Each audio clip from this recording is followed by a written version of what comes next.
Hello, everyone, and welcome to Dan's Daily Debrief. Today, I'd like to talk about behavior. The dictionary defines behavior as the way in which one acts or conducts oneself, especially toward others. Behavior can be defined as a physical thing that one does, such as a morning routine, if you please. And it can be non physical, such as replaying negative thoughts. And sometimes we do that all day long, don't we? A few behaviors are instinctual and built in, while the rest are learned through meeting needs. What this means is that our behaviors are motivated by our needs, and therefore we can be manipulated as well as manipulate to have our needs met. So when we have negative behaviors and we want to change them, we find it isn't easy. It's not always easy to change the behavior, is it? Because these learned behaviors that we exhibit are actually really, really complex. There are two types of motivation. Number one is the motivation to approach something. And then number two is the motivation to avoid something. When we desire something, we're motivated to approach it. Therefore, we're looking for and receiving positive reinforcement and feedback. When we avoid something, we're motivated to move away from it, or we're focused on the negative reinforcement or that negative feedback. This is pretty simple, and it's not rocket science.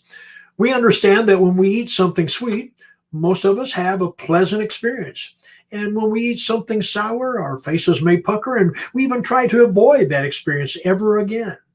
But let's look at things and those things that we approach or avoid, because that thing doesn't create the behavior. We do. Some people desire the adrenaline rush of jumping out of an airplane. It's exhilarating. It's something they repeat again and again as it has a positive effect on them. And they're motivated to seek that thrill and that experience again and again. Some people avoid even the thought of getting on an airplane due to their learned fears. That's to say that these people think and believe that the plane will absolutely crash and that they will die no matter what the statisticians say. So just for a moment, forget purposefully jumping out of a perfectly good airplane. Did the airplane create the behavior? Obviously, no. We learn them, and each of us react differently to different things. Things like experiences, taste, smells, thoughts, all because of our very own personal thoughts and beliefs, and then they create our behaviors. So how do you change your behaviors? Are you ready? This is going to vaccinate some of you, but the way you change your behavior is you change your thoughts. Let's say you become a public speaker, but you're petrified of speaking in front of people. How can you overcome this fear, build confidence, and perform, and knock it out of the park? You have to change your behavior so that you're motivated to approach public speaking effortlessly without turning into a sweaty mess. So let me just say this. Anything you try for the first time, you're going to be clumsy at it and you're going to be awkward. You're not going to be good. And it may be impossible to difficult for you. But by practicing your speech over and over again until it's so ingrained in you that it flows off your tongue as if it's just another story you're telling a friend, you'll build your confidence.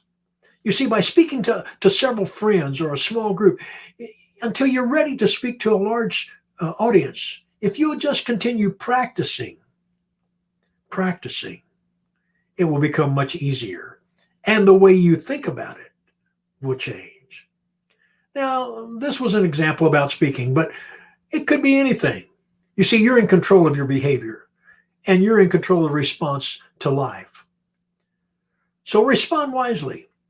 And let me just say this, get rid of that stinking thinking by changing your thoughts. This is Dan Caldwell. Until the next time, keep the fire burning. God bless and have a great day.